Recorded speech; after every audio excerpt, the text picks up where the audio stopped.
Hey girls, I'm making the video on my cell phone because my laptop has an issue. I'll have to take it to technical support. Yes, God has abandoned me.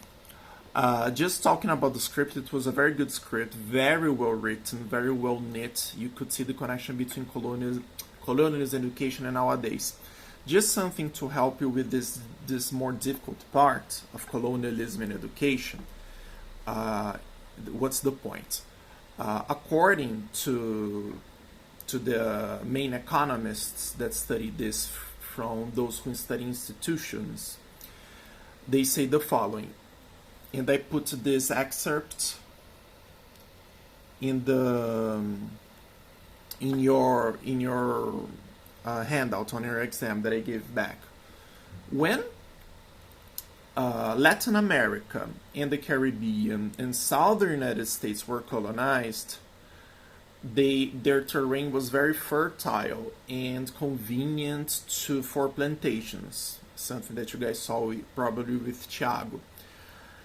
And in those parts, mainly Latin America and the Caribbean,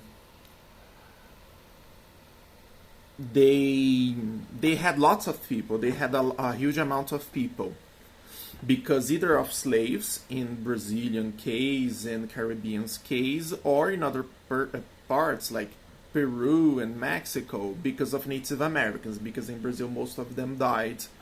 Unfortunately, it's a tragedy. And because of this, they had lots of people working, and their focus was to extract income from those people. So they didn't open up the institutions, they didn't make them more democratic. They had a small elite controlling that mass of population.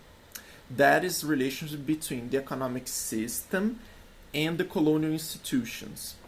In northern United States, northern, and Canada, for instance, things were different. It was pretty cold. It was not feasible to have plantation system there, and most of them were occupied by most part of the population was like middle class, mainly in the beginning, like small families. So their institutions were way more equal because of this. It's like they were creating institutions for themselves. Most of people were taught how to read because they're Protestant. In Protestantism is very important to read, because you had to read the Bible by yourself. You weren't read by the priest like in Catholicism. So all of this made institutions there in general more open. It's not a coincidence that Canada, for example, that it was very much like this, even more than the United States. It's kind of similar to Europe in many aspects. Okay. So the institutions, they were a consequence of this economic system that the colonies had. Okay, so just a deeper thing, because this topic is very interesting and very deep. Okay, but great work. Bye.